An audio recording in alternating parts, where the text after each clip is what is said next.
Are we back? Is that good, Jayme?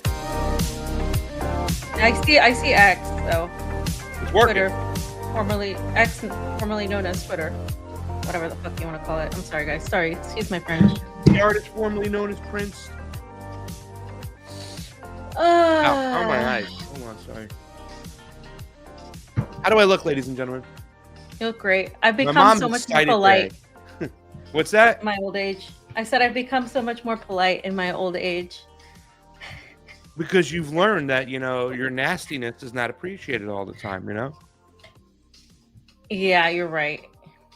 Not all the time, just sometimes. I've told you, fam, since we've started doing this, right? You catch more bees with honey. You catch more bees with honey. And I got to say, I've had a conversation this morning, texting back and forth with Ron Placone. He was showing me pictures of pasta, and he goes, man, how did I not gain weight when I lived with you? And fam knows a lot about my good pasta, too, as well. And I don't know, fam. You know, I'd love to have Ron on to have a conversation about our differences. I think a lot of people got lost in the whole Team Jimmy Dore thing. No, we had differences of opinion. Ron Placone and Graham Elwood, and we did. You know what I'm saying? We didn't get our information or go along with Jimmy. It was coming from us. In fact, I think that was the other way around, maybe. But I'd like to have a conversation about those differences. I'd like to have a conversation about COVID right now with leftists. I'd like to have a conversation. This is somewhere you might be on their side where it's a little different than me, was the Kyle Rittenhouse situation, right? Like, I don't believe that it was something about necessarily white supremacy. There are some aspects to it, but I definitely think he should have got a manslaughter charge because he was making comments about, you know, Black Lives Matter before he showed up. But these are things I think we should discuss, especially since the independents or some of the independent / kind of established media are starting to make their ways now into the mainstream, because the mainstream, and I've said this before, there's only so long they can ignore us because we're telling the truth. Or some of us are telling parts of the truth. They're just spewing out propaganda. They're losing too many people. They're going to have to get us involved. Our voices will be on the table sooner than later. I don't know, fam. Your thoughts? I don't know. I mean, it's just, you know, it's what I said yesterday, and I think we did clip that up, right, with the Russia thing. And you guys should watch that. I'm going to put it on my Substack, actually. Do we have 2 or 3 videos, Jayme, for fam? Was there just 2 that were put out there? 2. So the third one with the Russia, what was the one that was not put up? The third one, fam. We got the guy with Dmitry Kareli, or what his name. We got that one up, and we got the Nigeria one up. The Nigeria one's pretty decent too, as well, because nobody's talking about Nigeria. No, only covered 2 topics in that last show. That's we covered 3, but we didn't get the third one up, probably. Yeah, the third one was like very short, and I think it's actually partially in there somewhere. Okay. Go away, Jayme. Who the hell are you? Jayme Leave CheeseSlice. me alone. Jesus, you're so mean to him. And then you talk about me being nasty and mean. Like, it's not the case. Hold on, I'm going to share our show. He annoys me sometimes, fam, the way I annoy you. And I think that's what people miss. They miss me. You're rolling your eyes at me. You know what I'm saying? Fam, you can never. I roll my eyes at like 90% of people. So, you know. Yeah, but those are just disgust and disdain. Mine are just kind of to cover up your giddiness and your happiness inside that you have me as a partner. I'm not a particularly giddy person. Fam, my life changed when you met me. Just like I told Ron, I said, Ron, my life changed when I met you, brother. I can never thank you enough, because we got all involved in what we're doing today. And that was a big part of living with him and him pushing us and pushing me, at least, you know, living with him. But your life changed when you met me. If it wasn't for me, you'd still be refilling soy sauces in friggin' Thousand Oaks, okay? Yeah, right. No, I wouldn't. Your life changed because I came into it. Oh my goodness. I brought You're out the best in you, you're and so everybody funny. knows it. Sure, And we were pasta. entertaining along the way, I think, too. We were having fun. We both were in that Hollywood scene, both doing, acting classes and part of that whole shit. And that's kind of There's crazy, more too. Hollywood and more acting in politics than there is in Hollywood itself. I know. We didn't notice that. Like, we're in here telling the truth, and everybody's freaking acting. Jeez. All right, let's get started. Because Jamie's got I don't want to cut you off, but Jamie's got a show at 3:00. So No, you're the one talking. Okay, let's get to it. Like, okay.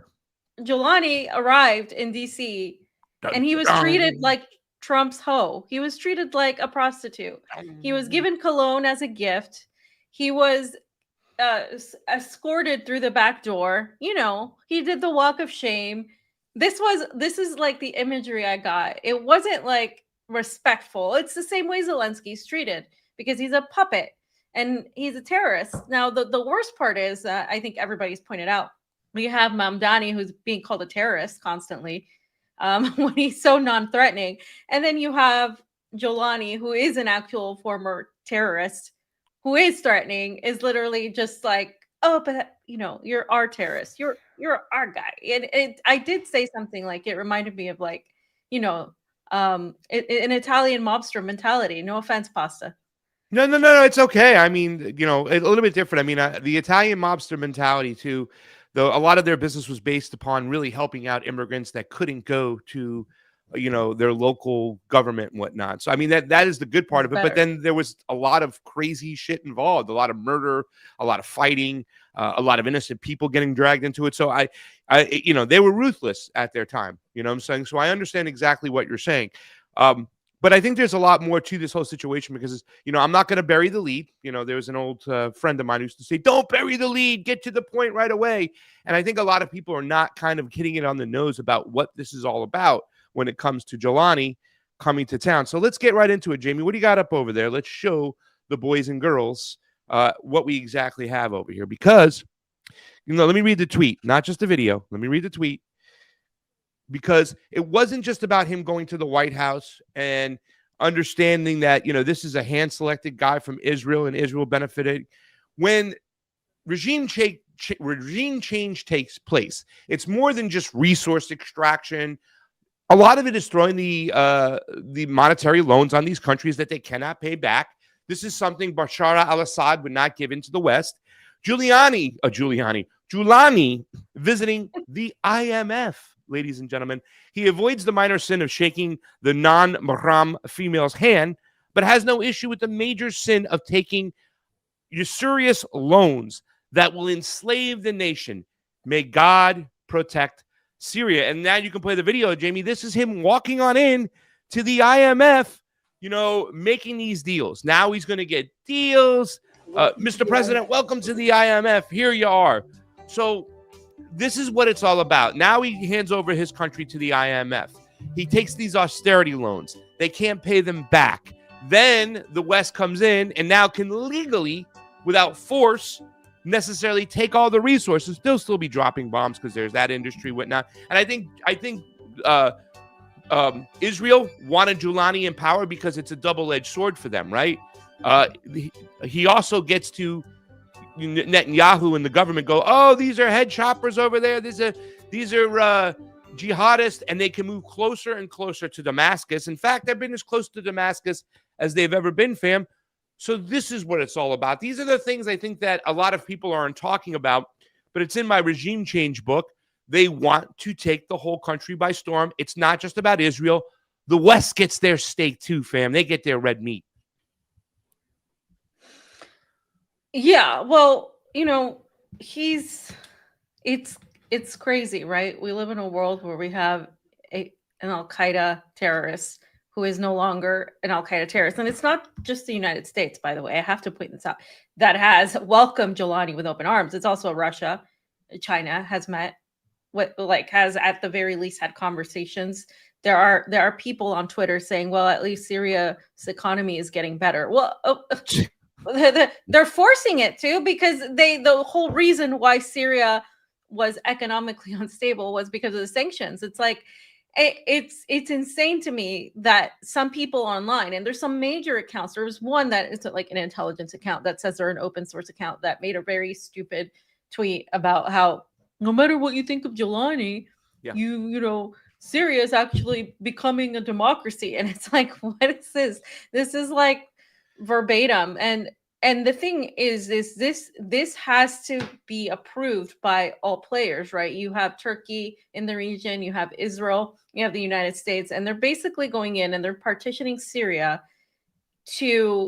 into segments, as you know, we've said before. And now it's basically going to be controlled by all of these players, possibly including Russia, which would be a benefit to many people there. In actuality, when you know, on a pragmatic sense, but you know, all these people are being killed, all these Christians, all these minority groups are still being killed, and they're trying to make it look like, as they always do, things are going back to normal, that Syria is going to be what it should be. And what they're trying to do is turn it into the next Gulf state. They're trying to make it some, you know, form of that. And now with Syria being under this control, it's going to make it very difficult for Lebanon, for Iraq, and for Iran to continue what they've been doing. I'm not saying they're not going to be able to, but this is a huge blow, of course, to the resistance. So John Perkins, the ex-economic hitman, has a little video here. Jayme, we don't have to read this one. We can play this one because it's spoken in English. And he's going to explain what's going on. But I would really like to say, fam, I think it's an interesting point you're bringing to the table. Because I think a lot of us thought maybe with Syria that was a whole deal in which Russia would kind of stop protecting Bashar al-Assad, pull back its forces of sorts. And in return, the United States and the West and Israel would ease up in Ukraine. But they never did. They continued to supply weapons and whatnot. It seems like they work together to all make sure they get their piece of the pie. Like you said, Russia's going to still get a base there. And I think the way we've been bringing things on the show, say you be careful, you're living in Russia over there, is that it's not all roses. All these people with these shirts, these ideologues, just think that it's all great and great over there and whatnot. And you explain multipolarity doesn't mean that it's, oh, that's it, ding dong, the witch is dead. Now everybody's running free. It just means that there's other superpowers who will have control and get their way too as well. This is John Perkins. Play this video over here. This explains what happens. The economic hitmans. It's happening in Syria, ladies and gentlemen, as we speak. My job was to identify countries with resources our corporations want, like oil was one of the big ones back then. And then convince the country to convince the president or the minister of finance, whoever, to take a huge loan from the World Bank to hire U.S. engineering corporations to build big infrastructure projects like power systems, hydroelectric plants, and the transmission distribution lines, and highways, industrial parks, things like this. These are things that benefited, first of all, the companies that built them, U.S. corporations that made huge profits off building them, but also benefited a few wealthy families in those countries, including the president and his cronies, who owned the commercial and industrial establishments that benefit from that infrastructure. But it didn't help the people. In fact, the majority of the people ended up suffering because money was diverted from education, healthcare, and other social services to pay off the interest on the loans. And in the end, the loans couldn't be repaid. And so the contract with the company, to the World Bank or whatever establishment we were using as a banking institution, was that their oil or whatever the resource was that we coveted was collateral on the loan. So when they couldn't repay the loan, we go back, I'd go back, and now it'd be basically working for the International Monetary Fund, which is sort of the policing organization around all of this, and say, hey, we'll restructure your loan. There you go. But we own you. But we own you, and and you need to sell your oil right. real cheap to our oil companies without many environmental or social regulations. Yeah. So there you have it, fam. I don't know if you want to make a comment on this, but in some situations, They earmark money to build things. In Afghanistan, they're not even building things. They're just, taking the money and embezzling it. Your thoughts there, fam, is that's what's happening in Syria? Am I right or am I right? Well, I think that's part of like the whole situation, right? They want to control all of these countries, and this is part of the reason why Barrack gets out there and denounces Lebanon, because in Lebanon you have a different system, and you had a better system where people could borrow money at a low interest rate or at nothing, and they could have a different bartering system. And Tom Barrack decides to entirely denounce all of this because they're not under the control of the IMF. So they don't consider these nations as legitimate until they're under their control.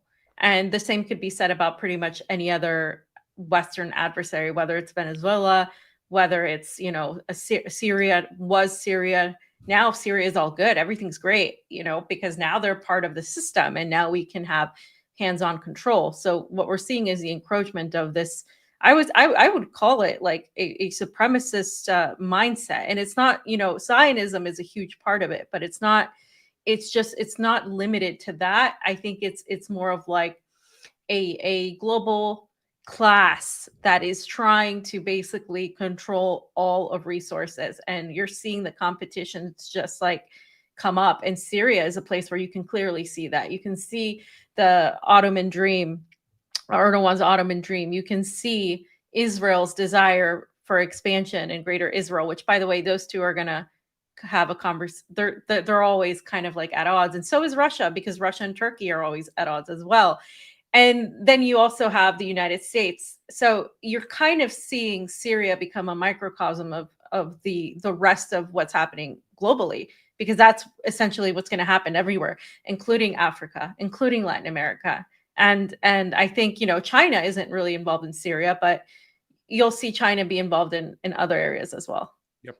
And there is also to the whole agenda of the AI transhumanistic 15-minute track and trace systems that eventually will come into play. What I'm trying to say is they're going to try to commodify every part of life and living in these countries. Everybody's going to eat their steak, right? You know what I'm saying? It's not just about the resources itself or the IMF and the World Banks. It's about every single part of control, track, and trace. And they're going to make money off every end of it. But now, listen, fam, when you got a guy like Julani, right, who I've been titling this segment Sharaa Law, because I think he's going by the name al-Sharaa, right? Changed his name. You got to reform him, right? You got to humanize him now, fam. I mean, there was videos out this guy with heads in his hands. So what do? You make him look human. Here he is playing basketball as soon as he comes to the United States, fam. I mean, they really put this stuff out there to try to, once again, humanize him. Watch, this is the head chopper. He's shooting hoops, fam. Boom. From our friends at Rupley. Woo! He's playing horse. Give him another shot. It's ridiculous. I know it's ridiculous, but that's what they do. They humanize these people, and it's just it's funny, right? So now in anti-war. By the way, I will be going on Kyle Angelone's show on Monday. I can't wait to do that. Our good friend Kyle Angelone. We do have some friends in the libertarian fold. I have some friends in the libertarian world. I don't know if that fam wants to admit she's friend, but when al-Sharaa or Julani went to the White House, he said that Trump didn't bring up the past, fam. They didn't talk about the past. And go ahead, you can bring this article up, just the title. Fam, I think this is so crazy, that, once again, we're talking about Mandami, Sharia law. Oh, my God, the Muslims are coming. And Donald Trump brings in a head chopper, a guy who was in Al-Qaeda, went to al-Nusra. Here he is, fam. He didn't bring up the past. Your thoughts on this? Well, how can you bring up the past if it involves the mistakes and the flat out, crimes you've committed? I mean, this applies a lot to Trump and all of the politicians, essentially, right? Like, how can you even dare bring up the past without inculpating yourself, I guess? Yeah. Fam, now, there's going to be a time now. Me and Jayme were talking, Mr. CheeseSlice on the ones and twos, who I always love and thank him, even though I beat him up a lot because it's just like I'm a big brother making my little brother tough. I still love him. And we were talking about, a few things. about the Democrats and how they folded in the whole shutdown situation. Of course they folded. They wanted to use it as a political weapon. They could still blame Trump for this as they going away, but they used it for their elections, or supposedly, or just to make themselves look good. But where are they at, fam? Where's AOC? Where is Pramila Jayapal? Where is Ilhan Omar? Why aren't they saying anything about Donald Trump bringing a head shopper to the White House? No, who do we have to rely on? Marjorie Taylor Greene. She's the only one who spoke up. I mean, look at this here, fam. I'm going to read this real quick. The new leader of Syria is a former al-Qaeda terrorist wanted by our government, who is meeting with the President Trump today at the White House on the U.S. Marines' 250th anniversary. He rose to power in December 2024. Sanctions were lifted off Syria in June, and many Christians and minority groups have been killed before and after the sanctions were lifted. Syria is the oldest home of Christianity outside of Israel. The Apostle Paul met Jesus on the road to Damascus. I pray the persecution ends, not only in Syria, but around the world. However, I would really like to see the nonstop meetings at the White House on domestic policy, not foreign policy, and our foreign countries' leaders. Start by hauling in the health insurance companies' executives, and let's start formulating our Republican plan to save America from Obamacare and the ACA tax credits that have skyrocketed the cost of health insurance. And to her credit, and there's some things I'm not crazy about in that she's kind of hinting, once again, fam, I said they're all hinting about that whole, oh, Christianity's under attack, white Christians are being slayed. She's still kind of parroting that bullshit. But look, she also, and Jayme, you can click on the actual wanted sign. Click on it. Wanted, fam, $10 million reward. Muhammad al-Julani. Sorry. They did that spelling of it. She put that up on her tweet. Fam, where the fuck are the Democrats on this? Why don't they even have a part of the script to come say something about this? How come we got to rely on Marjorie Taylor Greene to call that out? And is this causing a big rift within the Republican Party, the Trump base? What do you think? I think she represents a sector of the Republican base that is really not happy with how Trump is behaving and how a lot of the Republicans are behaving by rehabilitating terrorists. And specifically, I think she cares because of the whole killing of Christians, right? I think that's like a very important point to them more than anything. But she has been good on some things and just very bad on others. But she's one of those Republicans that honestly says a lot more than any of our progressives. And the reason, Pasa, you're not seeing AOC, you're not seeing the squad say anything, is because they literally have to support this, because they were in favor of the overthrow of Bashar al-Assad. They have called Assad a brutal dictator. They have been the ones that have been pushing that agenda as well. It definitely wasn't just the Republicans. I mean, the Democrats have pushed it as well. So they're not going to in any way, shape, or form really be too against Syria becoming a democracy. I mean, that's the whole democratic premise. Yeah. We want to take these countries and make them democracies, right? So how can they attack that if they themselves support that? So they can't attack it. So then essentially they don't say anything, or they find a way to turn it around and malign Trump for the same crap that they also promote. And they're doing this in Venezuela, by the way. Why not spin it? You can't replace a dictator with another dictator or something like that magnitude. Why don't they come in and say something so they can at least look like they're actually paying attention to what's going on? Are they being silent because this is what Israel wants? I mean, they don't. So they don't need to, Pasta. Like, does it make it any better if they do that? I think right now we're in an era where everything we're doing is upfront, right? We're calling ourselves what we are. This government has pretty much just unmasked a lot of things for people. There's no beating around the bush anymore. There's no walking on eggshells. They're flat out showing what they're doing with Venezuela. They've shown what they've done with Syria. They've shown how they stand by Israel in spite of everything that's happened in Gaza. They don't care anymore. They're not hiding anything. They're just flat out saying, we're going to go here, we're going to take this, we're going to do it, and that's it. That's the Trump administration. And that's kind of the reason why people liked him initially, because they were like, oh, he tells it like it is. Yeah. And in that way, you get the full thing, like we're going to talk about with the Department of War. It's no longer, we don't have to lie about these things anymore. This is what it is, and it's just out in front for everybody to see.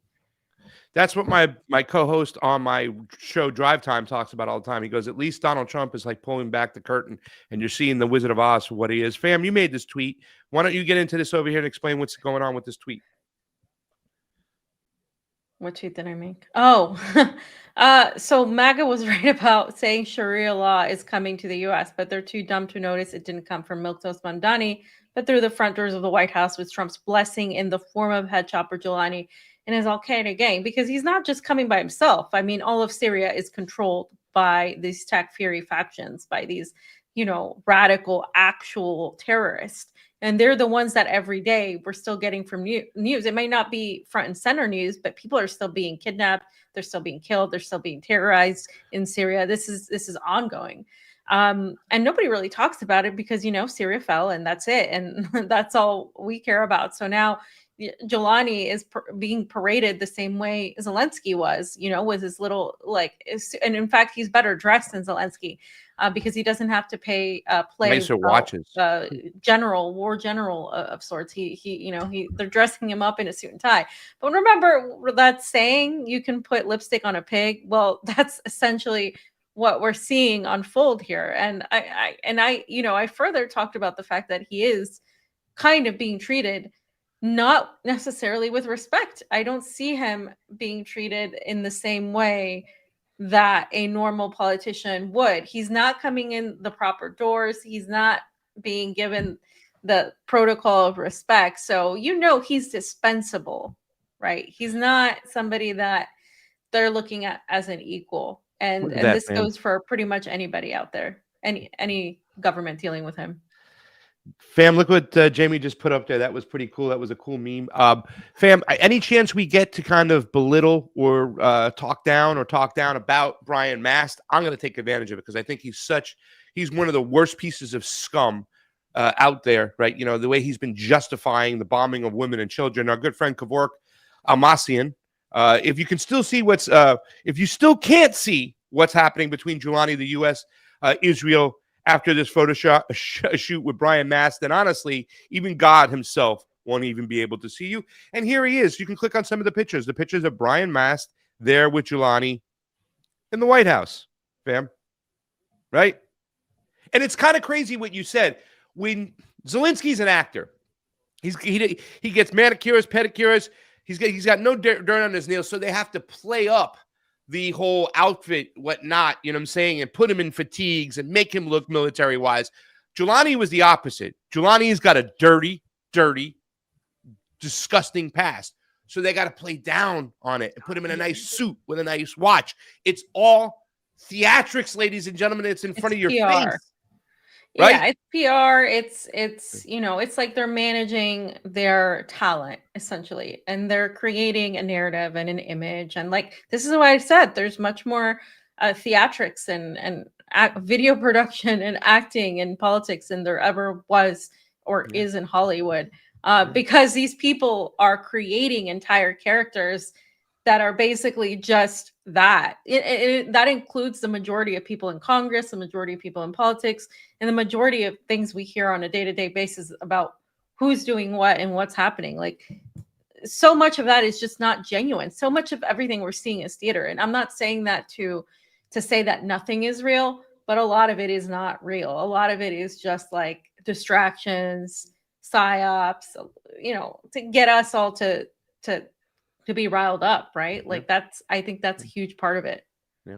Fam, I think what you said too earlier in the show about now it's no longer covert, it's overt, right? It's in your face now.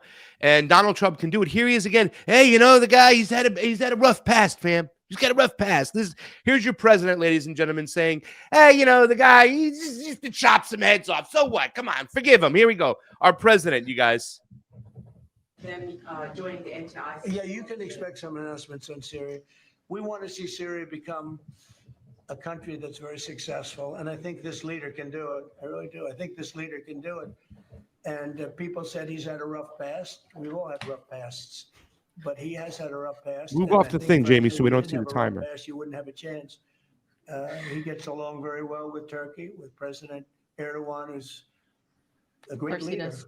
Erdogan's a great leader. He's a great leader now. joining the Fam, I mean, this guy just kind of switches. I mean, you can have videos of this guy saying one thing and then saying another. Show the next picture, right, really quickly, of this guy's fucking past. He's had a rough past. We all been there. Oh, We've yeah, all yeah, chopped a few heads here Yeah. and then. You know, when like I had a we bad all- drinking problem and whatnot. Look at the I picture of chopped this guy out someone's head here. off. Show the picture. No, not that one. Jayme, where's the other one? That one's funny too. You skipped one, Jayme. Of course, he gets along with Erdogan. Erdogan helped him take down Assad. That, like, of course, they're getting along. I mean, that they work together to overthrow the legitimate president of Syria. No shit, they're gonna get along. Like, what? Like, oh my god.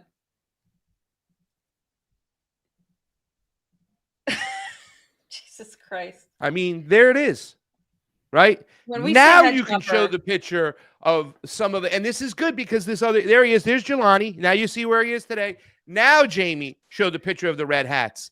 We love the terrorist with rough past now. And that's a MAGA guy saying that. Click on the picture, Jayme, so we can see the whole picture.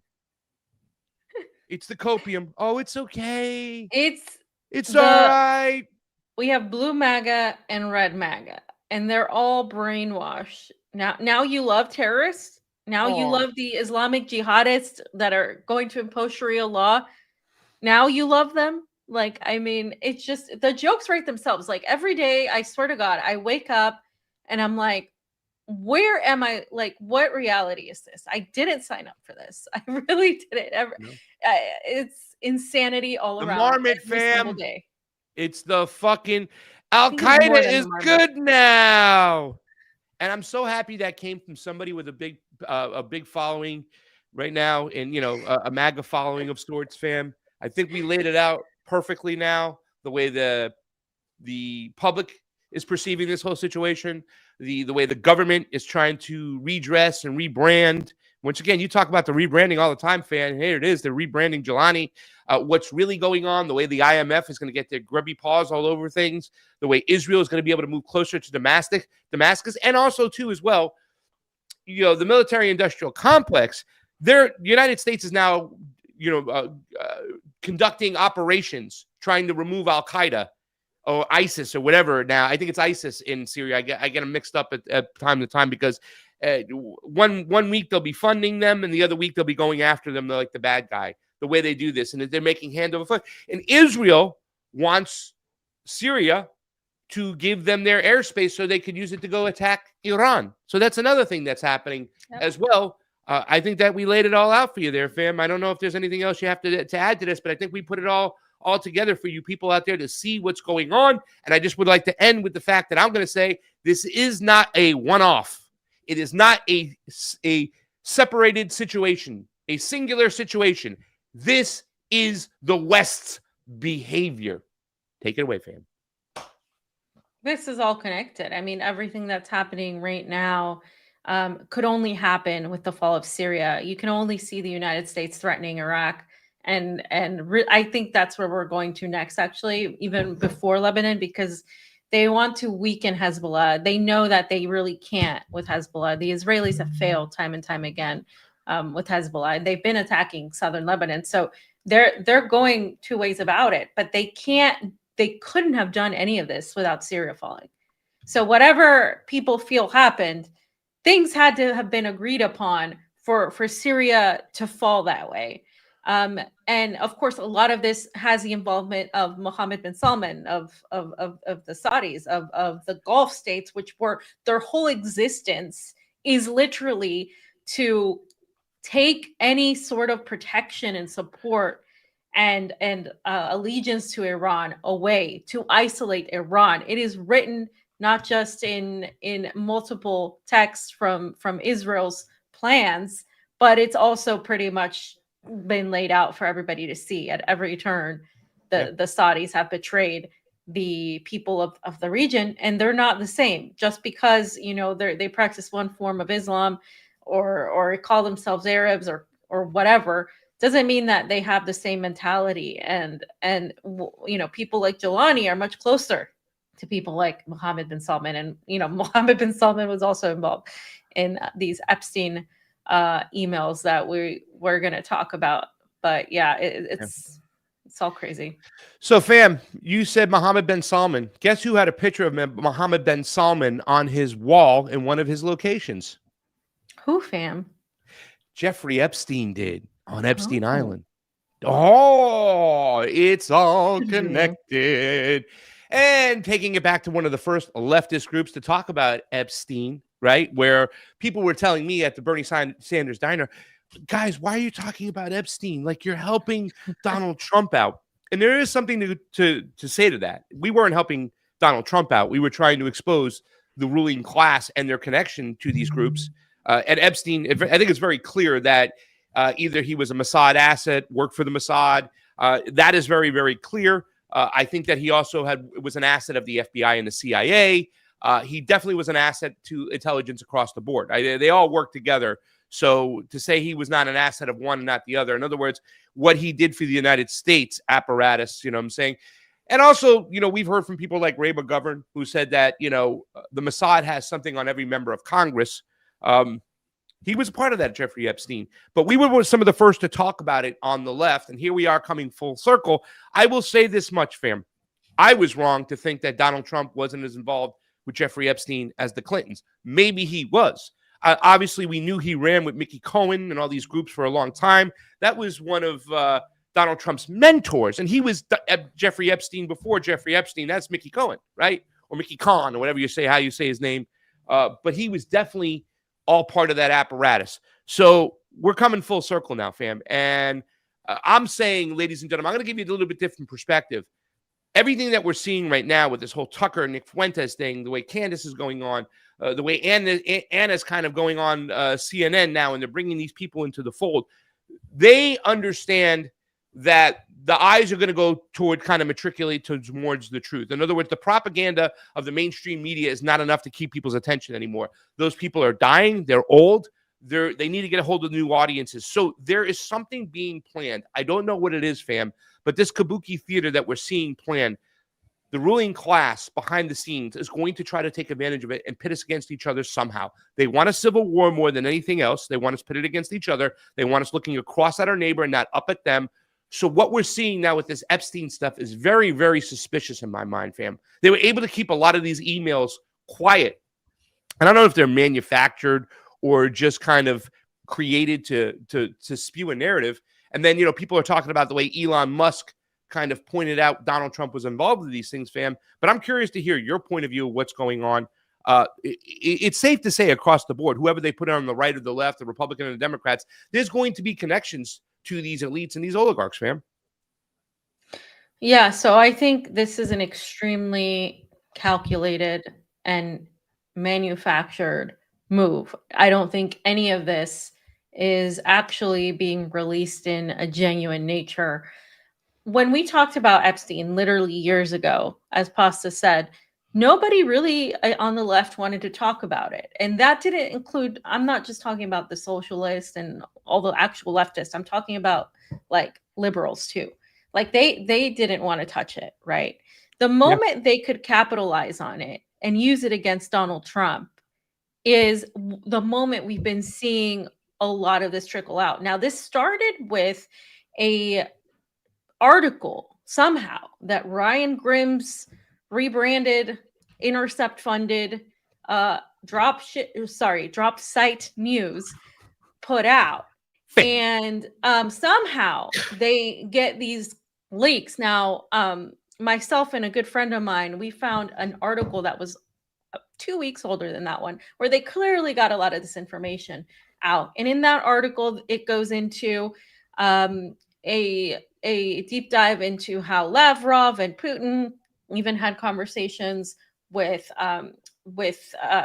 Barak, and he thanked Epstein for creating meetings and all of this stuff. Like it goes into this deep story. Now, we don't know if that's true or not, but it was interesting that just mere weeks after that, Ryan Grimm releases this Drop Site News article that somehow pretty much ties Trump, Putin, Russians, it's pretty much everybody.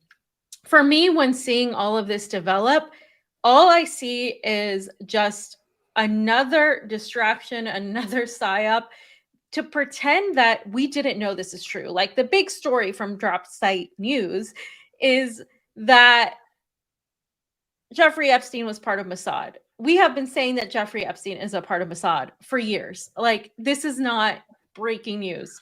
What has been interesting are the emails that have been released that do paint Trump and others in his circle as having these ties with Epstein. And Putin has been involved in that too. So that makes me extremely, extremely suspect of the timing of all this, because frankly, I have no defense for Trump. I don't put it past him. I mean, the guy was he knew Jeffrey Epstein, and we're going to go over some of this. He definitely was involved, but the way this is being dropped so calculatingly, like just as he's, advancing on his war agenda against Latin America, advancing with Israel, there seems to be some inner thing going on where I do think that the Democrats are trying to, in a way, tie this to Putin, tie this to Trump, because we are seeing the two kind of administrations come close against the EU, against NATO. What we're watching is the EU and NATO sort of drop favor, be the stepchild now of the United States, and we're seeing a weird dynamic with Russia. Sure, you're seeing like Marco Rubio and all these people say, no, we don't want peace, blah, blah, blah.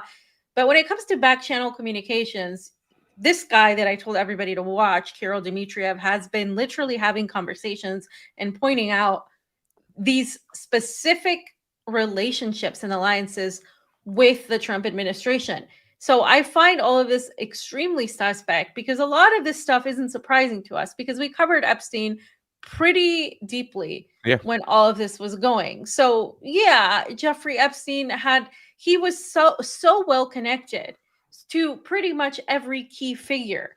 So he has shit on literally everybody. What we don't know is how far each person's involvement goes. And again, like, people are trying to make this out to be Donald Trump is a pedophile. Donald Trump is this. Well, if Donald Trump is a pedophile, so is literally every other Democrat too that has been, attained. And why now? The question I ask is why now? Why release this now? How did these people get? Because listen, the reason I give Ryan Grimm a hard time is because The Intercept was really shady with the Snowden files. Okay. And I will never trust anything affiliated with them again. And my good friend Indy News knows this and has talked about the rebranding of Drop Site News. So a lot of people aren't aware, but they are like The Intercept, and it's headed by Jeremy Scahill. So do I trust anything coming from them as being like a legitimate leak? No, I really, really don't. And I'm extremely suspect of everything. But fam, do you have anything to say to that before we just go? I was showing off the fact that, and you can see that right here. It says, I got to just remove the banners really quick because the banners are in the way. I'm so sorry. But you can see this is something we talked about 6 years ago. 6 years ago, fam. It's going close to 7 years right now. The Epstein family tree, connections to the Mossad. And I will honestly tell you, like, a lot of the times that we were in that Bernie Sanders diner or out and about, people did not want to talk about it. And you also talked about the Democrats too, not wanting to talk about it because the connections to the Clintons seem so much more, I don't know, more en masse than anything connected to Donald Trump. In fact, I was probably wrong about the way I thought Donald Trump had thrown Epstein out of Mar-a-Lago, and that he was never exactly at the place. I didn't see evidence that he was on Epstein the Islands or his place, is that he was on the jet maybe one time when Epstein wasn't there. For some reason now, fam, they're leaking a lot of stuff that we didn't know about, right? And it's all connections to Donald Trump. What about the connections to everybody else? The connections to the Israeli government? All this it's just weird the way they're rolling this out now. We got to be very cautious about what's going on. Why did Elon Musk, and this is what I'm saying, Elon Musk is part of this greater plan, he's a player in this right now, say, oh, Donald Trump doesn't want to release the Epstein files because he's a part of it and stuff. How did he know this? How did he know that was coming out? The dude is involved. He's running around with shady people. So we have to start looking at this in a different way, because right now it's just being weaponized to be mad at Trump. That's not the case. Like you said, fam, every single other politician that are involved right now are being shielded or shedded. And there's a lot more people involved in this, Donald Trump and the Clintons. Yeah, and it's very easy, of course, to just go, oh, you know, Trump, Trump, because I mean, right now Trump is being an extreme warmonger. He's going around trying to invade multiple countries at once. This is not a defense. It is simply an understanding of the manipulations behind and the mechanisms behind. Because, like Pasta just showed, we talked about the connections to Mossad 6 years ago. This is not something new, but now somehow it's become acceptable to talk about this stuff. Why? Well, because we've seen the exposure of Israel. We've seen how far a lot of people have become enlightened about Zionism and how far the tentacles of Zionism go. And so they're sort of now allowed to feel this. And again, when you look at the narrative control and the narrative managers, they always are a few steps ahead of everybody else. And now they're like, look over here, look what's going on here. And there's a lot going on right now also geopolitically that I think this is also a distraction from. None of these people are going to go to jail. You're not going to see Donald Trump go to jail, no matter what. You're not going to see any of the Clintons go to jail. None of these people know each other well. They actually are in each other's circles. This is what people need to understand. There is a lot of theater that's at play. Remember how Netanyahu and Trump are always fighting? That's never the case, guys. Like, this is the reality is this is like theatrical. Yet again, we're back in this is like a spectacle, and people are just eating up a lot of this. Remember how the Republicans and MAGA were asking for them to release the Epstein files, and now Trump, you know, supposedly he's freaking out about this. I don't think Trump's actually freaking out. I don't think, because this guy is untouchable. Like, at the end of the day, not just him, but people like him are not touchable. Jeffrey Epstein didn't kill himself. I mean, the guy was clearly knew a lot, and he was well connected. So let's think about how bad though, fam. People like Dan Bongino and Kash Patel have really hurt their image, whatnot. Pam Bondi and stuff within that MAGA crowd. I mean, Dan Bongino to sit there, no, the evidence is that he killed himself. Like, dude, you destroyed everything you got. And let's not forget, Dan Bongino was one of the main victims of the Twitter files, which is another thing. What's everything's played into there and whatnot. They haven't given us complete transparency. They give you screenshots. They're trying to manage the narrative, and that's very important. Yeah, let's go through this stuff right now because we got limited time with Jayme, fam, and I think you're bringing this stuff up in a great way on how to look things. This is such a great show, guys. Share it out there with everybody. If you want to get your news 6.5 years earlier, come to the TruthWire, which is formerly the Convo Couch, and listen to Fam and I. It's like Fam says, we're very rarely wrong. We've been on the nose with this stuff for quite some time. I don't know why our phones aren't ringing. They should be. Let's go through it, Fam.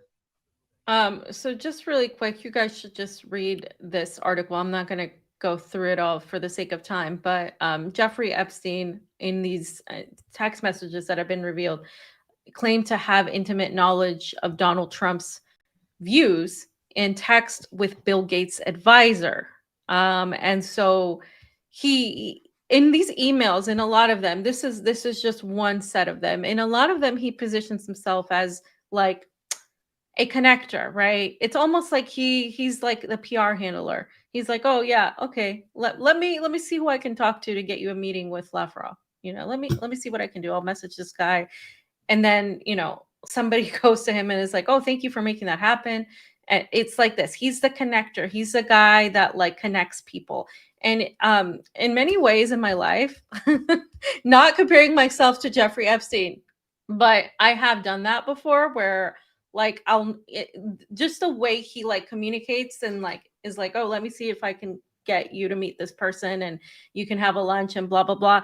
Like, the reason is because this is what like a PR handler does. Like what somebody that connects these people. Now, the difference is Jeffrey Epstein had a very specific, endpoint, an end game to accomplish, right? And he was always kind of putting people together to generate a means to an end. It was a means to an end.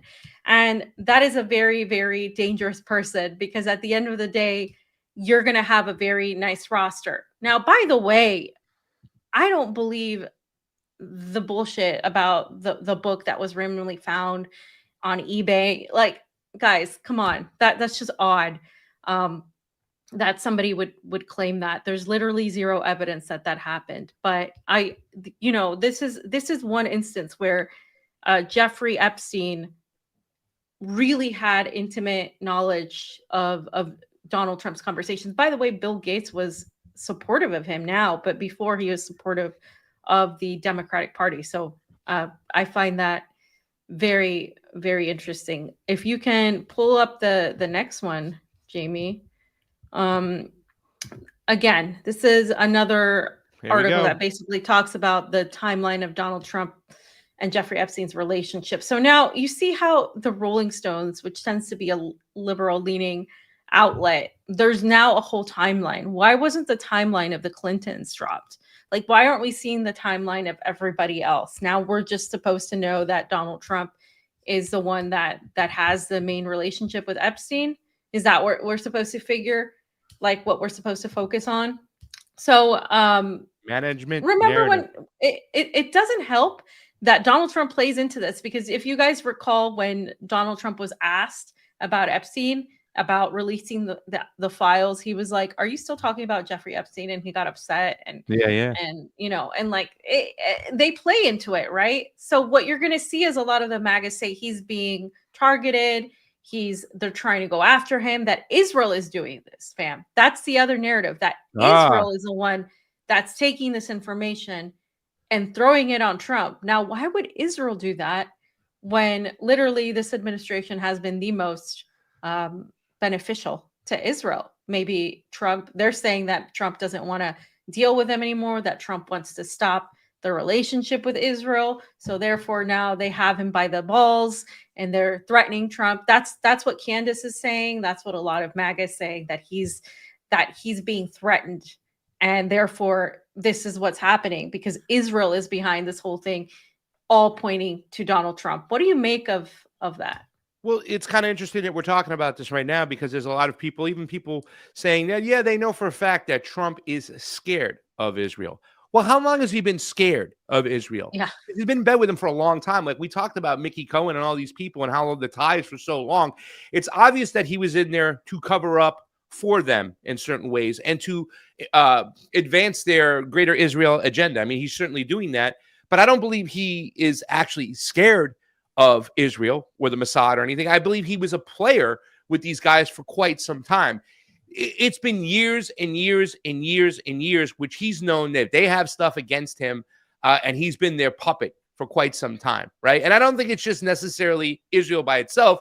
I believe it's the Western elites, the globalists, everybody together. There's a whole mechanism, and he's played ball with these people for quite some time. So I don't think it's a new thing that he's scared of them. I don't think he is even scared. I think he's just part of the team and a part of the agenda, and he's playing his part, and he's gotten everything he's wanting in his lifestyle because of it. He's literally married into Zionist royalty with the Kushners. Yes. Like, you know what I mean? Like that. I'm sorry. I don't buy it. He's literally the one that's going to profit off of building resorts all over Gaza. Like that's the aim. I mean, that's what they're planning. So in this article, I want to point out something that has long been known, guys. So remember, Trump was told in May by the Justice Department that he's named in these documents, and that's kind of why people started saying, "Oh, Trump must be, the Democrats especially, far more involved in this than we all thought." I mean, he must be definitely involved because he doesn't want to talk about this stuff, and he looks guilty. And so then you had everybody else come to his defense. All of the MAGA saying, "No, this is just the Democrats." I don't think it's either or. I don't think it's just the Democrats. I do think like they are using this against him, but I also think that there's clearly all of these people are involved, and like they're trying to manipulate things in a way where you pick one side or the other. They're trying to make this an entire distraction from the reality of things that are happening. They talk about how Epstein wrote that Trump knew about the girls in 2019. Remember that Trump said he hasn't talked to Epstein. He didn't talk to Epstein since 2004. That was his his Yeah. stance. Like since 2004, he never ever had a conversation with Epstein. He didn't have interactions with him. And Trump also didn't rule out a pardon for Ghislaine Maxwell. And a lot of people are using that as like, oh, maybe this is why, right? Because she's got something there. So this thing goes on, how they met in the 80s and how they met in Palm Beach. I mean, all of this happened in Florida, which isn't surprising because Florida, especially in that area, Pasta's area, is really shady. And and their relationship went on, and they just talk about all of that. And then the fallout in the 2000s where Trump says he didn't talk to him again, and so on and so forth. We've talked about a lot of this, but we didn't really. We were kind of at one end really focused on the Clintons for a huge portion of it, because the Clintons is like, it's blatant, like their interaction with Jeffrey Epstein is blatant, and I'm just they not vacationed at the Mexico place, with Chelsea and stuff. So, And the thing is, Pasta, it's hard for me to believe anything that's so meticulously dropped. The thing is, like, you could find, before people wanted to talk about this, right? When it was like a conspiracy theory that only truthers talked about, like, you could find the evidence tying the Clintons to Epstein. That you could find the pieces, the relationships. With Donald Trump, we're just getting these emails. We're getting, we got that picture that everybody puts up. We're getting these emails, but we're not really getting much more. Could this have come out before, when Epstein was captured? Why didn't it come out before? I have a lot of questions, because I'm just like wondering, why now? What is like the reason this is just being pushed out by everybody now at this moment? But I think you made an interesting point, fam, as far as like people coming to his aid. I still see people, and these are people we told you about. I mentioned their names. Fam wasn't as guilty. Fam agreed, but I mentioned these certain people's names, that they should never be trusted. They're not media personalities. They are cheerleaders. And Elon Musk has a lot to say for elevating these people. Nick Sorter, Benny Johnson, Sean Farash, thousands and thousands of views every single clip they make. And all they're doing is cheerleading. And they're actually defending Donald Trump right now. Donald Trump just signed an executive order, blah, blah, blah, blah, blah. He's taking it to the Democrats. These people are here, and they were elevated to keep you into the two-party mentality. Us versus them, red versus blue, left versus right, Democrat versus Republican. They're there for a reason. They don't want you looking at the real news and seeing the real story. And that is across the board. In our two-party illusion, they work for the same people.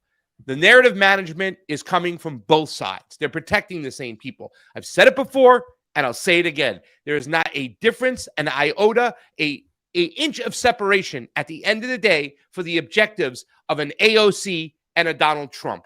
They serve the same masters. And you should be questioning, why is this stuff coming out now? Why is it uber concentrated on Donald Trump and it wasn't in the past? And in fact, fam, Donald Trump was one of the first persons to mention Jeffrey Epstein when he was asked at an interview about Bill Clinton. He goes, well, I think Bill Clinton's going to have to answer a lot about his relationship with Jeffrey Epstein.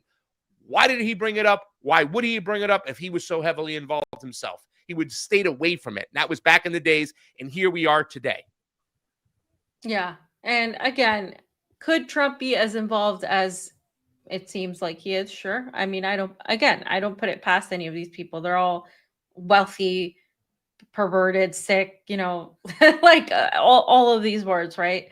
But I find it odd that this is what happened. And again, Trump was always very partial to Ghislaine Maxwell. He said he wished her the best when she was detained. And this doesn't help, but it doesn't seem to me, I don't know, Pasta, you said something earlier about Trump being scared of Israel and being worried about all of this. It doesn't seem to me that he actually is.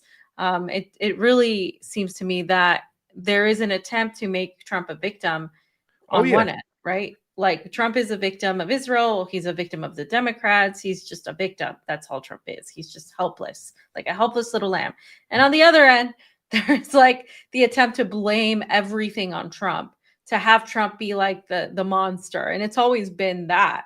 But the problem when you have that is that Trump becomes the only focus, and then people forget that the solution isn't Gavin Newsom in a few Yeah. years. Can I Right? show Or you something too, fam, real quick? Yeah. So I was mentioning this, right? So this is once again, here we are again. I mean, look at this crap. This is what drives me crazy when we talk about people going ahead and protecting him. I mentioned the name Nick Sorter, right? So here he is again, and I'm not adding like, and people were like, "Oh, why are you talking about Nick Fuentes and stuff?" And then it so happens that after we talked about him, fam, everybody was talking about him, right? So here's Nick Sorter again. Breaking, the official X account of the Democratic Party has deleted their post claiming President Trump spent Thanksgiving with Jeffrey Epstein in 2017. He was literally the president, dumbasses. You don't think someone would have noticed? Trump should bankrupt the DNC for this, right? I mean, look at the team sports fucking mentality right now. And then he has it up there, new documents, whatnot. He's such a snooze. Who else is down there? I mean, all this other bullshit. But really quickly, let me go back. Look how many views, fam. 1.8 million views.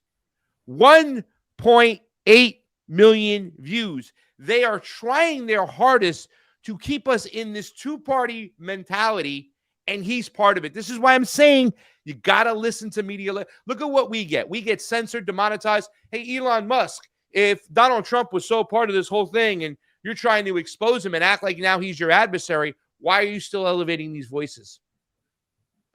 Oh, it's an algorithm. Show us it. Give us some transparency. You fucking won't. Because once again, this is narrative management at its highest level, fam. At its highest level. It's interesting that, yeah, I mean, this is, at the end of the day, like, I'm thinking out loud, I think what we're seeing here is an attempt to not just victimize Trump, but an attempt to kind of create another spectacle of, did Trump do it? Did he not do it? Is he really that involved? Is he not involved? It kind of reminds me of the impeachment, right? The way that they tried to impeach him, the way they tried to say he's just a pedophile, all this stuff. Why are we hyper focused on this stuff? Why are we not focused on what he's doing when it comes to foreign policy, right? Yeah. And that's the thing, like, it takes away the attention from the reality of what's happening domestically also, because domestically things are not good in the US, and at a foreign policy level. So I'm thinking, that is a huge part of it, because what else, and what can Trump do to avoid this? He can go to war, right? This is like, what's the thing War. that the United Yeah. States does to, like, get everybody in line? They go to war. There's a false flag. One of these things happens. And I feel like there's something along those lines that is actually being pushed in my What do we got opinion. next? Jayme. So, are these the Republicans against Trump? Is that what we have? Let's see. Yeah. Okay. So let me go ahead and read that one. So this is the Jeffrey Epstein, apparently a Jeffrey Epstein email to Larry Summers, and it says, the tweet says, Jeffrey Epstein, I have met some very bad people, none as bad as Trump, not one decent cell in his body. Okay. I honestly don't know how I feel about this, but this is what he says. Recall, I've told you, I've met some very bad people, not as bad as Trump, not one decent cell in his body. So yes, dangerous. It's okay. He didn't wreck world and avoided scandal. What does Rumler say? Re his attitude towards women. Please direct all scheduling inquiries to my office. Blah blah blah. You're a man of the people. And then he sends a Obama link, and then he says yes, and NYC actually. It's interesting. These conversations are very much email like the reason I'm saying that is because I'm trying to figure out if this is real. It would be honestly next to impossible for us to know what is real and what isn't real at this point, because AI can create this and make it look exactly like it's real. So honestly, I don't even know if I'm being conspiratorial, but it's hard for me to know. But it does seem like a real email, like a real flow of conversation, much more real than the emails we got from Charlie Kirk's assassin. It does seem kind of real. I don't know, Pasta, but I just have a hard time thinking that he would say something like this, none as bad as Trump, like, and you know, and think that that's not going to get out. It seems like a bait to me. Like, it's It just, does. why would you say something like that? You know what I mean? Unless you want somebody to know that, or you want, and then hang out with him multiple times on multiple occasions. And the way he said it, not a good sell in his body. It's just, I don't know. It does. It definitely does. It, once again, you know, the emphasis that was put on with the Clintons, like they were, you know, vacationing in the New Mexico Zorro Ranch and whatnot, and how bad it was, and Yeah. the pictures with Bill and a teenager giving him a massage like that. He was the most awful person in the world when Hillary was running, right? Like at one point they wanted you to concentrate on that. Now they want you to concentrate over this. And like I said, a lot of these emails we didn't know about. We understood, some of us, if we listened to the Whitney Webbs and the Jason Burmises, when they said Donald Trump ran around with these people for a long time. Mickey Cohen, right? One of his mentors, 4 years, was Jeffrey Epstein before Jeffrey Epstein was Jeffrey Epstein. You know what I'm saying? He's been with these people in this crowd for quite some time. So it's no surprise that we see this. But why is that being highlighted now and it wasn't then when the shoe was on the other foot? Right? It's like there's a ruling class that wants to make sure they can move you in a certain way. I said this to Jayme before the show. Everything we're seeing right now seems planned. And people seem to be playing a part in it, from Tucker Carlson to Anna Kasparian, all these people involved. Something is going on, and we have to keep our eyes open. We have to see where they want to move us, because they are trying to pivot us in a certain direction. I don't believe, fam, that they are playing damage control. I believe this is part of a greater plan to move us in a certain direction. And when you see people out there like Nick Sorter putting it out there, they're trying to see who is involved. Once again, I used to say a lot of the bullshit the Democratic Party is putting out there is they're looking at who is still with them.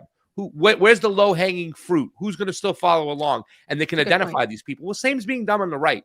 They can identify the people who they can move and maneuver into position, and the people they want to elevate, and the voices they want to elevate that are going to play into their divide and conquer narrative. That makes sense. Yeah. No, that's Maybe a it good doesn't. point. Maybe I'm just grasping for straws, fam. But that's what I feel like. Something's going on. No. I mean, a lot of the times these things are like testing the reactions of people, right? So a lot of the times that is part of the whole thing. Jayme, the next thing I think we just need to move along and is important. So this says, insane. Epstein emails confirm that he was advising Russia on how to handle Donald Trump. WTF? The U.S. is compromised. So this is Jeffrey Epstein to Thorbjørn Jagland, and he said Churkin was great. He understood Trump after our conversations. It is not complex. He must be seen to get something. It's that simple. I'll meet Lavrov's assistant on Monday and we'll suggest. Thank you for a lovely evening. I'll come to high level week. And then he said, I think you might suggest Putin, that Lavrov can get insight on talking to me. Vitaly Churkin used to, but he died. So this is part of the thing I was talking about. There were some emails that were released in this Substack that nobody saw, but somehow then Ryan Grimm said similar things, and it involved Lavrov, it involved Putin, but not directly, just their people. And there were meetings that were had and such. So I find this, again, very interesting, the timing of it all, with the war, with the relationship between Putin and Trump, with this whole situation. I find all of just that extremely odd. The timing of it all. So I just wanted to bring that one up. It's one's very suspicious in what they're doing. It's, once again, they want to pivot you to go to a certain, a certain narrative. Yeah. So the next one is send photos of you and child make me smile. Jeffrey Epstein told Tom Barrack. Now these Tom Barrack emails are insane. There's a lot of them. And Jeffrey Epstein sent this to that. And Tom Barrack is a piece of shit. Nobody likes him. He's the one that is pushing for more regime change in Lebanon. But again, this is all of these players that are being like exposed right now are people that are involved in making a lot of decisions, right? I think you put up the Nick Swarter one, or is this another? Yeah, that's the Nick Swarter one we already did. Trump reacted to this, guys. Trump basically said that he basically ignored. And I want to watch this real quick because people are saying that this shows he's guilty. So let's just watch this clip. Thank you very much, everybody. I Mr. appreciate President, it. are you prepared to negotiate with Democrats now? Mr. President, I'm Jeffrey Epstein. Thank you very much. Thank you guys for knowing. Mr. President, can you respond to these Epstein emails that were released today?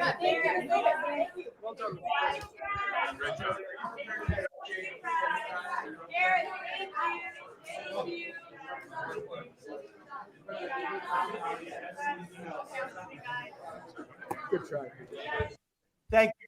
So he refused to respond, right? So if you don't respond, just from a PR stance, if you don't respond, you also don't inculpate yourself. You also don't like trip yourself into guilt. It could go either way. But if you don't respond, then people are like, why didn't you respond? So it depends on the scenario. But he decided not to respond. And to a lot of people, that's like, oh, he's guilty, or he doesn't want to talk about this stuff.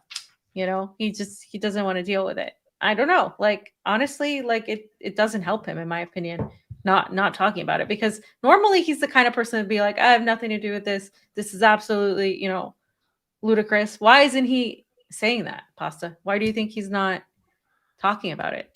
I don't know. I kind of feel like he's been told, don't make any comments about this, whether it be if this stuff is for real or whether it be for fake or whatever the case may be. I think they told him, don't say anything. Anything you can say. It's like when you go to court, and whatnot, right? Your lawyer will be like, shut the fuck up. Don't say a word. Anything you can say can be used against you. So don't let them use anything against you. Just sit back and let this thing play out. And I think that's the mentality right now. Just kind of sit back, and it can work in different ways. The ruling class will be like, well, this is exactly, they're going to see that you think that you're guilty. We want some side to get their confirmation biased and feel that you're guilty, or the other side, you'll say some stuff and you'll put yourself in the red zone. Don't do that, So I think that's what's going on right now. Everybody's just they're sitting back and watching the people eat at each other's throats right now. That's what they're doing right now. They're watching us attack each other.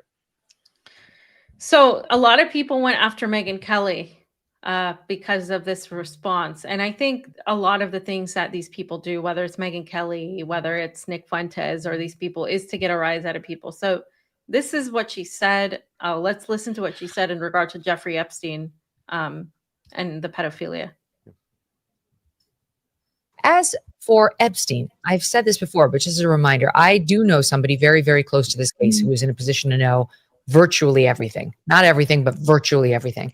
And this person has told me from the start, years and years ago, that Jeffrey Epstein, in this person's view, was not a pedophile. This is this person's view, who was there for a lot of this, but that he was into the barely legal type. Like he liked 15-year-old girls. And I realize this is barely disgusting. legal. That's not barely fucking legal. You fucking, what is she trying to say? It is ridiculous. No, there are witnesses, there are payouts, there are financial lawsuits that were paid out to the total of 250 fucking women that were girls when this happened. And it wasn't about what he liked. It's what he could use against other people. You can't convince me for a second that dude didn't have sexual relationships with young girls. He was into pedophilia. She's trying to minimize it. That's what she's trying to do. She's trying to say, hey, it's like Trump with al-Julani. Hey, we've all had a dirty We've had bad past. We've all been pedophiles and head choppers. Come on, Pasta. Yeah. We've had rough past. We've had rough past. Let's get to the next one. Let's get rolling through this. By the way, who's that interview with that big nice Star of David there? I don't know, actually. A nose that could suck up small children.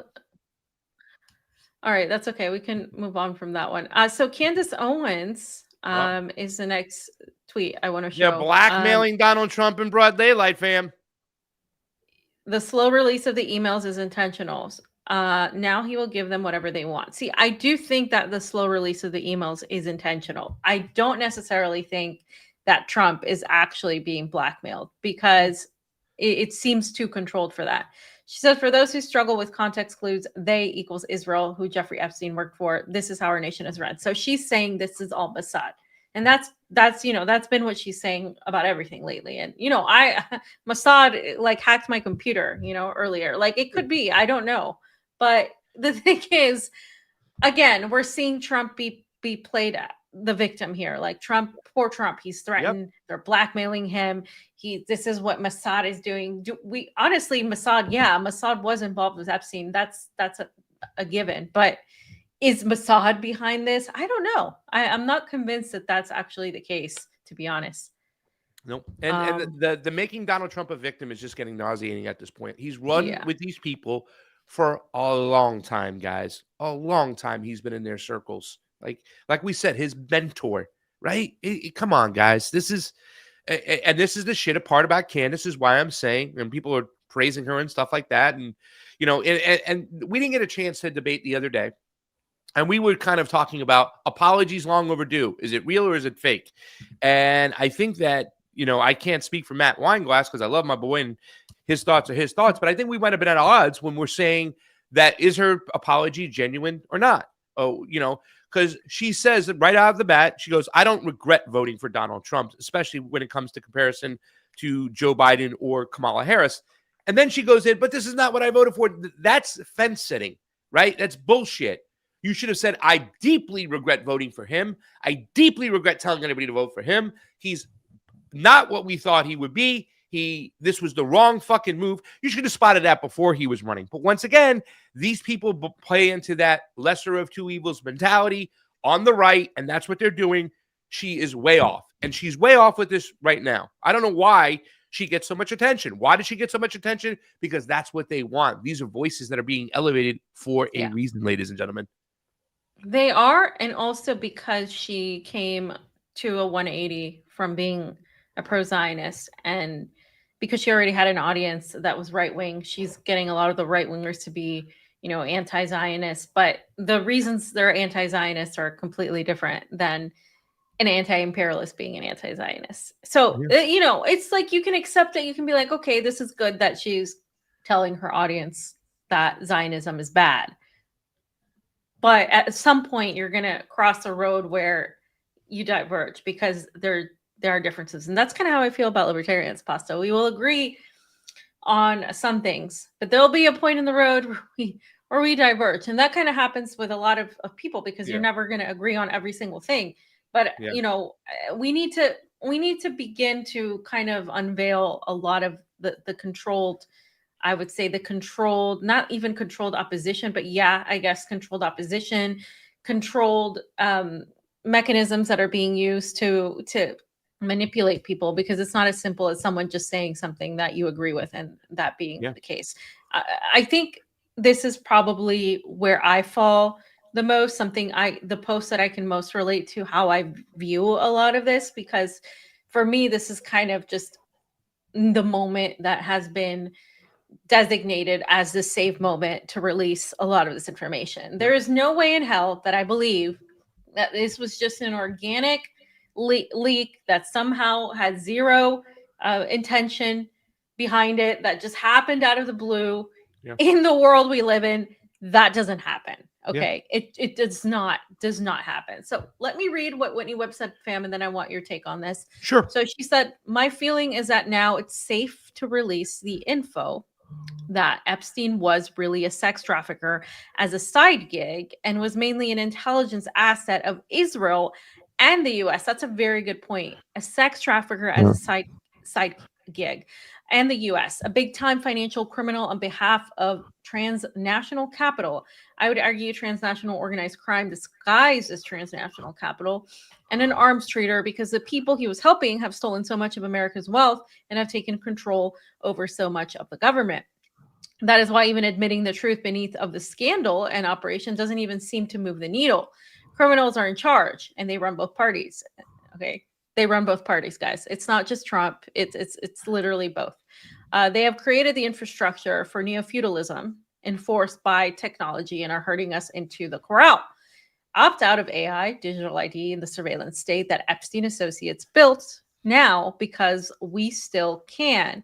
And, you know, she takes it to that level where, I mean, what we're seeing right now geopolitically, and I'm going to get into this in the next section, guys, is literally that. It's the advancement, the rush, the global capital fight towards minerals for this AI and digital ID era. That's what everything's about. And I think it's great that she actually mentioned the fact that a sex trafficker was him being a sex trafficker.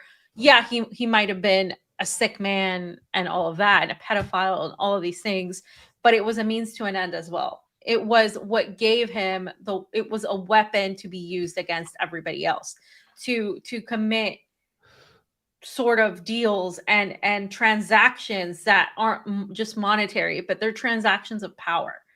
And power is much more powerful than money, because you can have all the money in the world, and if you're powerless, your money just doesn't get you that far. Yeah. So when you have both, that's when you're most powerful. Pasta. Yeah.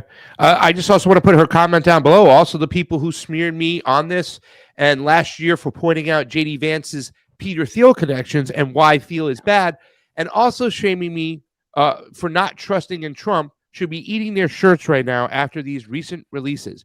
You sold the American people Epstein associates as political saviors, and you should apologize. And this is the whole thing with JD Vance. That's why I think that they've provided themselves, the ruling class, enough space to usher in the handsome Newsoms and all those people coming around right now, right? Like, we haven't heard a lot about Gavin Newsom right now, and I think there should be an extra highlight on him and the Moskowitzes and all these people in the Democratic Party, because they're positioning the Republicans to be so bad the way they did at the end of the Gulf War, when so many people were out there going, this is ridiculous, this pre-crime, this preemptive tax, the Wolf Doctrine, these are awful, that it made the Democrats look so good that everybody went along with hope and change. And they didn't bother to look at Barack Obama's past, fam, and there's something we have to look at over there, because Donald Trump right now, with his connections to Epstein, how you doing over there, Michelle, are very suspicious. And they're going to try to usher in the Democrats now as the savior. That's what they're doing right now, right? They're providing so much space and opportunity and nothing on the connections to Gavin Newsom, his family, where he comes from, and all that other shit right there, that you can see what they're doing. And they're going to present this in less than 3 years. There's too much shit. And they're also weighing the fact that how much stuff is going to fall on the JD Vances, right? And a lot of people think that Donald Trump will be impeached and thrown out, and JD Vance will get a short time to implement the Peter Thiel part of the globalist technocrats to come on in and do what they need to do before they bring in the handsome Newsoms and that party, fam. So this is some very scary stuff we're seeing right now. Yeah, that's a good point about JD Vance. I mean, all of this is possible, but this again, it's like, it's crazy that, I don't know. For me, it just feels like deja vu. Like this was all a long time coming, and I just don't like the way it's being manipulated and positioned in this way, just to try to get us to lose focus of the two-party uniparty, right? It's like the uniparty behind it all. It's not just Trump. They want you to focus on Trump, because every time people focus on Trump, they like forget about everything else, and they get distracted. Whether it's the MAGAs or whether it's the blue MAGA, either end. Like, you just think Trump, Trump, Trump. I miss Obama. And I've seen those posts already. Oh, yeah. We need to go to brunch. Yeah. We need to get back to brunch, is what's been said. Yeah. So, man, wow. And while all that's going on, family, we should probably get into the next section, right? Do we have anything to put a cherry on top? I mean, I think we've said it all. No. What's really going on in the world that we should be concerned about, fam? Jayme? Oh, you took it off? I thought you had it off. I got it, Jayme. You got it? Okay, put it on up, Jayme. Yeah, so Donald Trump, the Trump administration officially changed the Department of Defense to the Department of War. This can only be done by Congress, though, so they need to redo this, but they already did it. Peter Hegseth actually was captured helping hang the new sign, the Department of War, fam. And when this happened, I sort of kind of had like a moment where I was like, this seems like a cartoon. We always say, we live in a fucking cartoon. Well, this kind of seems like that, because in what world do we go get that beyond Orwellian? Like, we're in the dystopian crevice of like all the dystopian novels. Okay, we haven't reached zombie apocalypse yet, but that would probably be better than what we're seeing now in terms of just not dealing with real politicians, because the reality is humans are much more difficult to deal with. And I wanted to bring this up because it's insane. So $2 billion. Who's going to pay for that, by the way? You know, who's going to pay for that? It's going to be literally us. And I just wanted to highlight the absurdity of it, because that's who we are now. Like I said earlier in the show, we're not hiding it. We're flat out overtly stating this is the Department of War, not defense. Because for the longest time, we've been told that the United States needs the military. The United States needs to use defense and exert democracy all over the world because we care about humans and we care about bringing democracy and bringing peace and all that bullshit. So we have the Department of Defense. It's like the Department of Justice, right? So I say, let's take the Department of Justice and call it the Department of Bullshit or the Department of Injustice. That would be pretty overt and accurate to what it actually is. And, you know, a lot of people were saying, yeah, at least, you know, this is now something that's out in the open. We're not hiding behind this facade that we want some sort of peace or some sort of anything else. We're literally we've been lying, calling it the Department of Defense. So nobody's coming. Nobody's come after us, guys. Literally nobody. We're the ones that have put our military bases all over everybody else. We're the ones threatening to invade Mexico, invade Venezuela, threatening Iraq. Literally at the same time, we're funding a proxy war against Russia. Still, you know, we're trying to start a war with China via Taiwan. We're doing so many things all at once, and it's all not because any of these people have threatened us. They haven't threatened to send ballistic missiles or nukes. None of them. You know, that's never happened. But it's because we are a nation of war. Without war, what do we have? We have nothing without war, without our weapons, without our invasions, without our empire. And so, honestly, it's quite fitting. It's definitely depressing and it's definitely insane, but it is quite fitting to be called the Department of War, because that's what the Pentagon is. Yeah, the Department of Mass Murder would be another one. You know, fam. Yeah. No. Let's get to that next picture right here. This is awesome, fam. Well, the video. Yeah. The video. So, Let's get there. Look at him. He's literally hanging the sign. I mean, this is the United States of America, guys. The Department of War. There you go. Proud. Are you proud to be an American? This is my issue with the patriot aspect of are you proud of this? How are you proud of that? Like what is there to be proud of in terms of what we're doing right now? There's nothing to be proud of. People are literally unable to afford food, and we literally have this asshole, this war criminal hanging in a sign that says the Department of War for aesthetics. I mean, it really encapsulates who we are as Americans. What do we got next, Jayme? So this one is Maduro, because in spite of everything that has come at Maduro, in spite of the latest attacks that Maduro's been facing by the United States, listen to what Maduro says to the American people. What is your message to the people of the United States, President? To unite for the peace of the continent. No more endless wars. No more unjust wars. No more Libya. No more Afghanistan. Do you have a message for President Trump? My message is yes, peace. Yes, peace. What is So, Pasta, like, you know, notice how he said no more Libya, no more Afghanistan. This is something that I think I don't see many world leaders ever allude to this stuff, right? This is our regime change policy. This is what we've done, what we have pretty much caused abroad. And everybody knows about Afghanistan. Everybody knows about Libya. And he's alluding to that. And in spite of the fact he's been, you know, paraded around as some dictator, that he's been told he's a narco terrorist, while we have an actual terrorist in the White House, that he's been told he is a danger to the Venezuelan people. In spite of all of this, he's literally out there asking for peace. And this is the guy that they want to overthrow. Meanwhile, you have Maria Corina Machado, who is a clear puppet who resembles a dystopian Joker. Fam, can you call her by her going out nickname there now? It's and being Marina. used.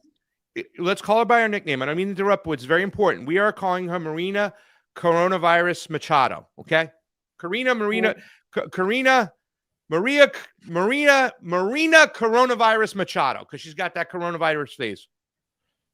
Sorry. What's a coronavirus face?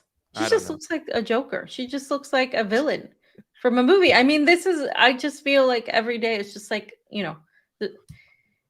it doesn't seem real, is what I'm saying, right? Yeah. And so the last thing I want to bring up in this section, guys, is I want to read S.L. Canthan's analysis here, because I want to hear your thoughts, Pasta, on this.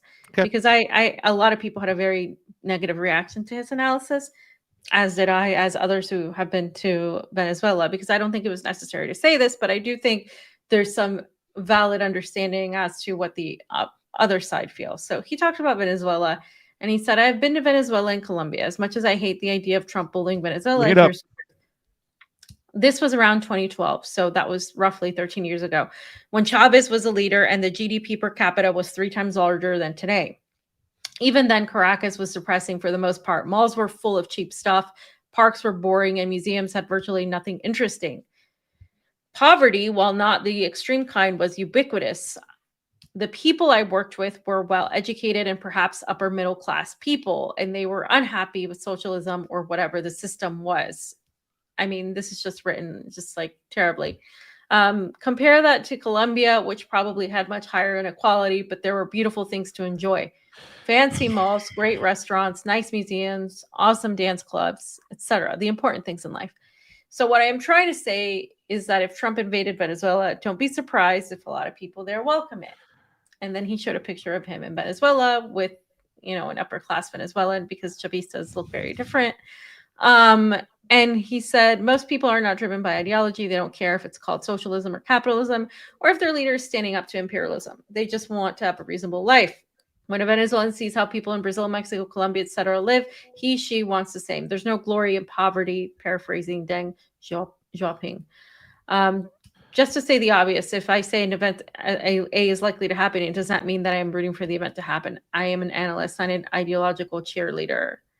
Okay, so Eva Bartlett was, responded to him, and I'll show what she said. She said, you speak of working with upper middle class people in Venezuela. Did you spend any time with working class people? I did. They were fervent supporters of the government and against U.S. intervention. In fact, I lived in Venezuela for 6 months in 2010 and went back in 2019 for a few weeks during the time the U.S. was attempting to orchestrate chaos there. There was massive support for Maduro, massive demonstrations against U.S. intervention, and U.S. propping up the puppet Guaido. I don't know Venezuela as well as I know Syria, Palestine, or Donbass, but based on the time I've spent there, I strongly disagree with your assertion that many would welcome U.S. intervention. Many in the middle and upper class, okay, but the overwhelming majority of working class, no way. And they were very articulate about why they reject U.S. interference. And she linked to her interviews. I had a conversation with Eva not so long ago, a year and a half ago or something, where she talked about this. And it's the truth. I mean, when I was in Venezuela, yeah, you're going to have the sector of the working class people. They're not there they don't care about, it's not that they don't care. It's like, this is what I explained in my response to him, is that you are going to have the upper middle class Venezuelans who really, could care less if the United States comes in. In fact, they would prefer it. But the vast majority of people who stayed in Venezuela, who despite sanctions and hunger and all of the devastation that was laid upon them, they didn't stay because it was beneficial to them. They stayed because they wanted to show an actual resistance to U.S. hegemony. They wanted to show that the U.S. couldn't just come in and dictate to them what to do. They have a belief, an ideological belief that is existential, that is bigger than them, that stems from a historic back Bolivarian sentiment, the Bolivarian Revolution. When we were in Colombia, Pasta, he talks about Colombia and how, you could have nice things there. People in Colombia were devastated because it was years of the Uribista government, full of basically enacting a narco-terrorist regime upon Colombia. And Colombia was effectively a neo-feudal state of Washington. It served as the only NATO partner in the region. And they when they elected Petro, people were just hopeful that he would at least just be better than that. And that's why we sat down with the Communist Party of Colombia. And the Communist Party said, we're going to align with some of these more social democrat that we don't like, because we believe this is the only chance we have in Colombia, because people are dying. Like we visited, streets where there were murals of people who were killed in their fight against the government. So it's interesting because he mentions Colombia and a lot of these other countries that are not in a position where they actually have sovereignty. Well, Colombia does now, and look what's happened. Petro's been sanctioned and attacked. So again, like I think there's a lack of understanding in some areas where people think that because something isn't beneficial, like materialistically or pragmatically, that everybody acts the same way. And so in Venezuela, I've always said it's a red line. It's like the last bastion in Latin America that's standing. Like if Venezuela falls, pretty much the rest of Latin America is open to capture, okay, and foreign interference. Yeah. And I think that's something that people need to understand. It's not as simple as just, we want nice cars and things. Yes, we may think that, but not everybody thinks like that. It's hard for us to understand that. Your thoughts? And I think that people don't understand what Hugo Chavez and Venezuela's leadership in a military fashion meant to that whole region. You know what I'm saying? The fact that when they kidnapped Hugo Chavez, within 24 hours, they had to return him. That's how strong and powerful the demands were, that the State Department and the West had to go along with it. Otherwise, they knew they would lose any ally in that region whatsoever. And if you go to Nicaragua, there are monuments and kind of like murals of Hugo Chavez. You know, they love the Chavistas and what they meant. And they look at them as one of the top dogs of the Bolivarian Revolution. And the way, Hugo Chavez used to give oil and stuff to poor people around the globe, even in America, New York, he would give oil to, and what he meant to, and how he shared the oil with the Haitian, the country, and those poor people over there and stuff, because he understood what they meant to the Bolivarian Revolution. And, Gustavo Petro said the other day, and I was able to do the voiceover for Camila Escalante of Saskatchewan News, and, Gustavo Petro said, I would warn Trump and Rubio that you're coming to the island of the liberators. You're coming to the islands of the people of Bolivar. These are people who fought with spears against the most powerful armies of the world and fought back to them. We're not going to lay down and take this. You better come ready, because we're going to be ready for this, regardless of what happens. And that's what's going to happen over there. I think a lot of what we're seeing is puffery, and they're just kind of putting their chest up to hope to get that, Venezuela plays ball in some ways. But, this is not going to be something that we're going to go just get in there and, like Marina Coronavirus Machado says, that the people want this there. They do not, right? The majority of people in Venezuela still stand by the Chavistas. They understand what's going on. They want their sovereignty. Somebody said in the chat, they don't want the West deciding who's going to be in charge of their resources and their government. So you better watch out, and a lot of people going along with this. This is what I'm saying right now too as well. I want to make a point that, unfortunately, despite everything that's going on, the people of this country, especially on the populist right, are the most xenophobic out there right now. They're okay with these boats being blown up and taking these lies and they're repeating the lies that, they're stopping people from coming in from fentanyl. Well, number one, you're avoiding the national discussion that needs to be taking place about why there are so many opioid addicts in this country to begin with. Big pharma's to blame, our system's to blame, not Venezuela, not Colombia, not these other countries. And you're also saying it's okay to kill these people, right? That they're less than, they're treated like ants. You need to look in the mirror and see what's going on. This is not Christ-like behavior, and we need to change it, fam. And that's all I have to say about that. That's a way to end it, fam. Yeah, guys, we're doing the thing. We're trying to do everything as quickly as possible.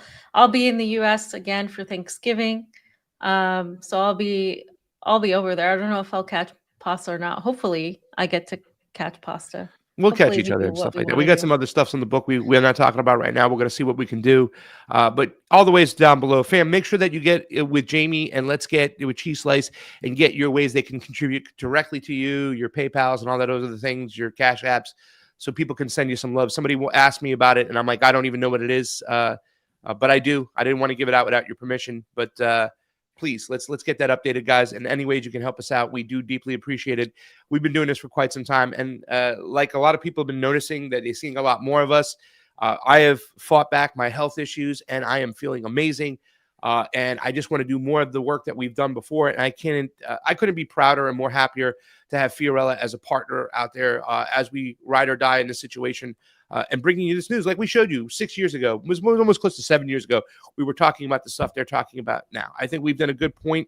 I think we've done a good thing by keeping our eyes and ears and not getting in a team sports mentality.